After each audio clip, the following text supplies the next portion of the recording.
What's going on, guys? Welcome to another video. I'm your boy NarikChase, and in this video we're going to be reviewing the 2013 horror film Nailbiter. Now, Nailbiter was directed by Patrick Rea. Don't know how to say that last name, but I'm just going to say PR. And the film follows his family that ends up seeking shelter in this cellar during this storm, and things kind of go crazy. Now, while watching this film, there were a lot of conflicting feelings. Let's talk about the good.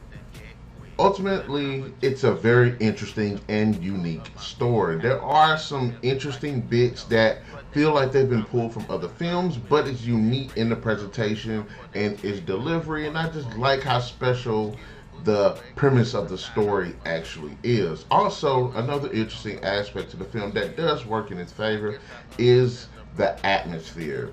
Most of the film takes place in the cellar. It's very dark. It's very claustrophobic. You feel like that these people aren't going to get out of it, and there is just this growing sense of dread, especially as the film continues on and more of what is actually going on is revealed. So, and to the film's credit as well, I think the performances were decent to good. I didn't mind the acting.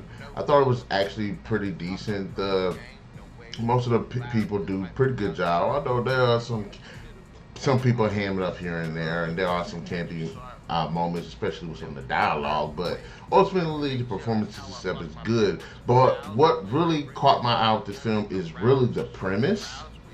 Now, this is where the conflicting things come in. The premise itself is good, execution not so much. There is a very, this is a very, I found myself very hard to describe this film. On one hand, it's just basically the writing to me is the problem. It's between the writing and the characters. A lot of what happens in this film feels very contrived. It's like a person wouldn't decide to do that. A, a person wouldn't react that way. A person in this situation would probably do this to try to get out of it. And that's really my biggest issue with this film. There are a lot of moments where you're like, why are you doing that? That's not the smartest thing to do. That's, you're in this situation, the first thing you would do is search this entire cellar for some kind of means of escape. There are a lot of questionable things in this film, and like I said, they're very contrived. So when things start setting off, when bad things start happening, you're like, well, you probably wouldn't be in that situation had you actually did this, the most basic common sense thing. And as the film goes on, you see these characters continuously do stupid things that doesn't make any sense, things that are not conducive to their survival. And it just had me scratching my head. Why in the world would you have such a good premise and build it off characters as being ultimately stupid? And it's not a budget thing, because this movie doesn't have the biggest budget, but writing trumps budget.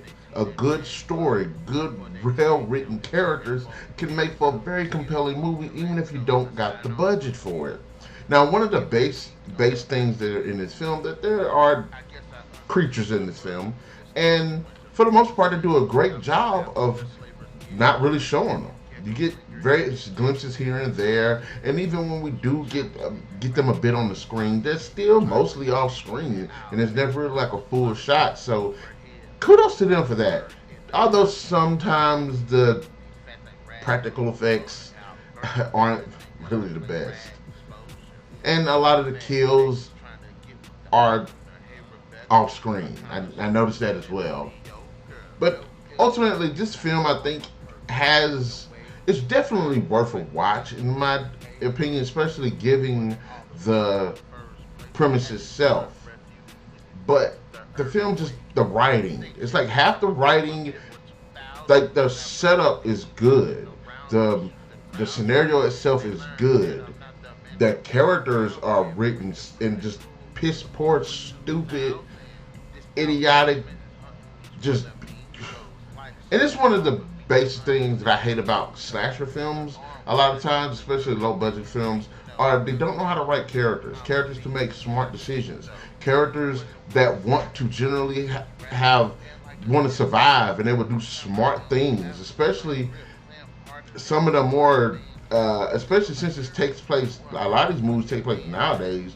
You would think, okay, characters probably wouldn't act like that now, especially since we have movies that talk about characters that act like this. So I don't understand what was going on with the writing, but they should have did a hell of a lot better. Look, there is a point in this film where you're like, okay, this is a good twist. This is a believable twist, getting us where we need to go. But at the same time, it's like you could have gotten there the same way if you actually had smart characters, and it would actually made the film a bit better. And I will say this too, I do feel like the film didn't give us enough time to get to know the characters at first, because as I'm watching it, yeah, you have some quirks here and there, but it's not enough to fully flesh out their relationships, how they deal with each other, this strain of this family not having the father, as that is the reason why they're going on this trip, which lands them in the path of this storm, which brings them to the cellar. But we don't really get enough time for that, and even when things go left, you really still don't get a glimpse into their relationship. Yes, you kind of feel sorry for them because they're in this situation, but at the same time, we don't really dive into the characters, their motivations outside of survival. And I would have liked the film to have actually given us the extra 10 minutes to get to know these characters, their lives, their fears, their wants, their relationships, how not having their father in their lives is affecting them generally being happy to go see their father. But that's really glossed over. You never really get a good sense of them want to go see their dad. So all in all, I think this is a decent film, but it definitely could have been better. I can't sit there and say this is the best horror film. I can't overlook a lot of the just stupidity that the characters end up doing throughout this film. But I say it's definitely worth a watch, and it even kind of sets up for a sequel. I honestly am kind of interested to see if it's a thing. From what I could tell, I can't tell. It's kind of conflicting. I don't know if they actually made a sequel to this, but if this film, based off what this film is going to, kind of the way it was set up, I would like to see it. But having said that, Nailbiter is one of those films that I found to be interesting, but incredibly frustrating. The premise, the setup, the atmosphere works, the twist works, but unfortunately, characters are just stupid, and it does not make any sense what any of these freaking characters did. I would have liked to have rooted for them, but the lack of giving us exploring their lives, as well as just them just generally just continuously doing stupid stuff, ultimately do hurt this film. And I have to say that I'm going to give Nailbiter 2 out of 5. Again, better writing. This could have been a really good film, but that's enough of my thoughts. In the comment section below, guys, let me know, what are your thoughts? Did you see Nailbiter? Did you like it? Did you not like it? Is there a freaking sequel? And if you have seen it, are you interested in actually watching it? Be sure to leave me your thoughts in the comment section below, and we'll definitely catch you guys later.